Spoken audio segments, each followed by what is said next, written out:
So problem number 6 asks you to find odds, and we found odds in a couple of different problems at this point.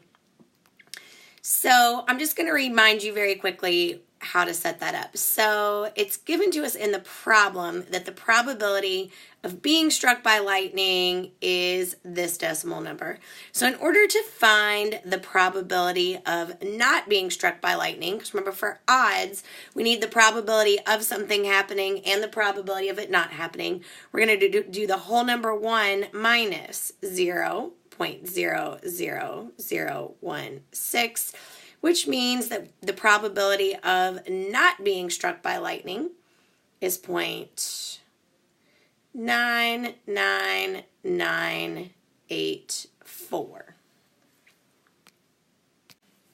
So because the problem is asking us to find the odds against being struck by lightning, against is what needs to go on top of our ratio, so that it would be 0.99984 divided by 0.00016. Now, none of this is new. We've done odds in several problems before this one, but man, what a jacked up fraction, right? This is going to be kind of hard to work with to simplify into some odds, or is it?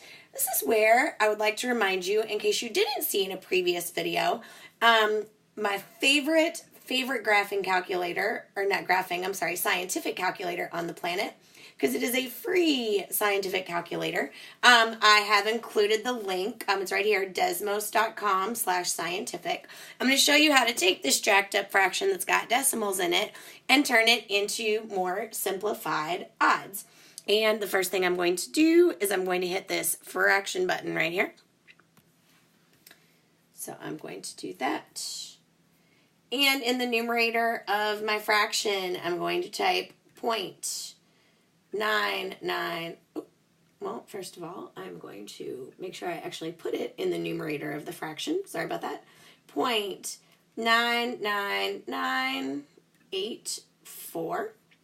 And in the denominator, I'm going to put 0.00016. And notice right here in the corner of the calculator, it's given me the number 6249. It just so happens that this crazy jacked up decimal divides out evenly to be the whole number 6249. Well, anytime you have a whole number for odds, you've got to have a fraction. Well, a whole number is written as a fraction is simply that whole number with a 1 underneath it. So the odds would be written like this, or I believe the textbook asks for it like in the little with the little colon. So it would be 6,249 to 1.